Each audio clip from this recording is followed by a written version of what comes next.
আরব সাগর থেকে ধেয়ে আসতে শুরু করেছে শক্তিশালী ঘূর্ণিঝড় আসনা। আগামী ২৪ ঘন্টার মধ্যে ঝড়টি ভারতের পশ্চিমাঞ্চলীয় রাজ্য গুজরাটের উপকূলে আছড়ে পড়বে বলে সর্বশেষ পূর্বাভাসে জানিয়েছে দেশটির কেন্দ্রীয় আবহাওয়া দপ্তর IMD। গুজরাটের পাশাপাশি পাকিস্তানের দক্ষিণ পূর্বাঞ্চলীয় প্রদেশ সিন্ধেও আসনা আঘাত হানতে পারে।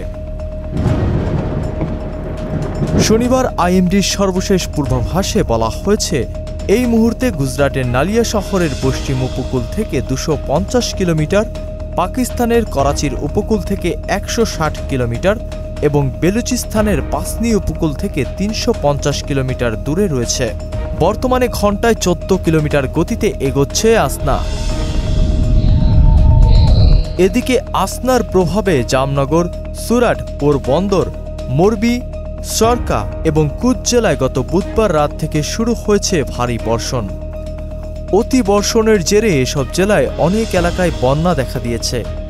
তবে সর্বশেষ ২৪ ঘন্টায় সবচেয়ে বেশি বৃষ্টি হচ্ছে কচ্ছ জেলায়।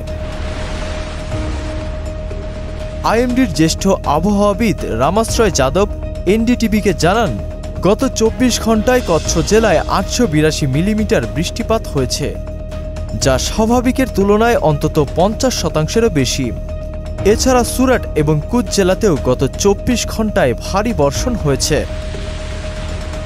আসনা বাংলাদেশে কি কোনো প্রভাব ফেলবে নাকি বৃষ্টি ঝরিয়ে যাবে তা অবশ্যই নিশ্চিত হওয়া যায়নি। বাংলাদেশের আবহাওয়া অফিসও কোনো পূর্বাভাস দেয়নি।